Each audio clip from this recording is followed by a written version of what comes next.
Right ළමයි ආයිබෝවන් සීල් දෙනාටම. ඉතින් ඔයාලට පෙන්නන්නේ මම මේ චැසි බුස් ටිකක් චොර කරලා තියෙන එකක්. ඒ කියන්නේ මේ දෙක නම් ඔරිජිනල් ආපු දෙයක්. ඒ දෙක හොඳට තියෙනවා. මේ ටික ඔක්කොම ගේට් බුස් ගහලා තියෙනවා. මේ ටික ඔක්කොම ගේට් බුස් ගහලා තින්නේ නියමිත දිග නෑ. එහෙනම් දැන් සාමාන්‍යයෙන් මෙතන ඉඳලා මෙතෙන්ට රෝල හයි කරලා ඉවරනහම මේ ධාරේ මිලිමීටර 2ක් එළියට තියෙන්න ඕනේ. ඒක තමයි ඔරිජිනල්. ඒ කියන්නේ ඒ රට කම්පැනියෙන් හයි කරද්දි මිලිමීටර 2ක් එළියට තියෙනවා. එතකොට දැන් මේක නම් වැලි කප් එක කැරගෙන්නේ නැහැ. ඔයාලට තේරෙනවනේ මේ හුඟක් මේ වැලි කප් එක කැරගෙනකොට මේ බුස් එක වටේ ධාරේ ටිකක් ගෙවෙනවා පිට ඇතුලේ. මේක කැරගෙන්න ගත්තහම මේ වෙනං හෙල්ලෙන්නේ නැහැ. මෙන්න මේ විදිහට තියෙන්න ඕනේ. මේ විදිහට තියෙනවා නම් ප්‍රශ්නයක් නැහැ. නමුත් මේ විදිහට තියෙන්නේ ටිකක් දවස් යනකොට මේ පිටිපස්සේ ධාරයෙන් කැරකිලා ඒ ධාරේ ටිකක් ගෙවිලා වැලි කප් එකත් ගෙවිලා අපි මෙතනින් එනේට දාලා හයි කරන ඔසර් එක මේකේ ගෑවෙනවා ඔහොම.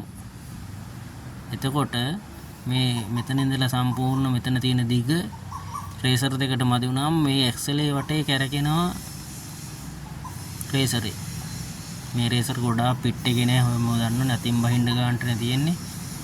මේ ඉතින් රේසරේ මේක වටේ කැරකිලා තමයි සීල් එකට වතුර බහින්නේ.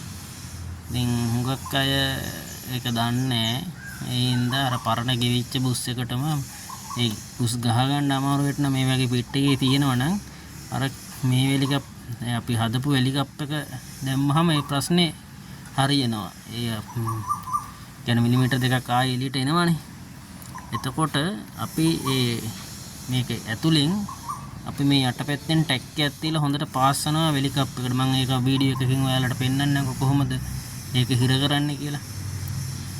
එතකොට හිර කරාම හරියනවා. ඉතින් එහෙම නැති අය මේ කෙරෝලට මේ වැලි කැප් එක දාගන්න කලින් මිලිමීටර 2ක ඔසර් එකක් දාගන්න පුළුවන් නම් සීල් එක ලීක් කරන එක හරියනවා.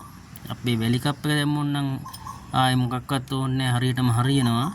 නමුත් එහෙම බැරි අයට ඒ කියන්නේ ඔයාලා දන්නවනේ මැෂින් වල දුවනකොට හුඟක් අයට වේදම් කරන්න පුළුවන් තත්ත්වෙත් එක්ක බැරි අය කෙරෝලටම මිලිමීටර 2ක විතර ඔසර් එකක් දාලා තද කරන්න. මෙතනින් චූට්ටක් එළියට ඇවිල්ලා තමයි යන්නේ හොඳට හිර වෙන්න ඕනේ.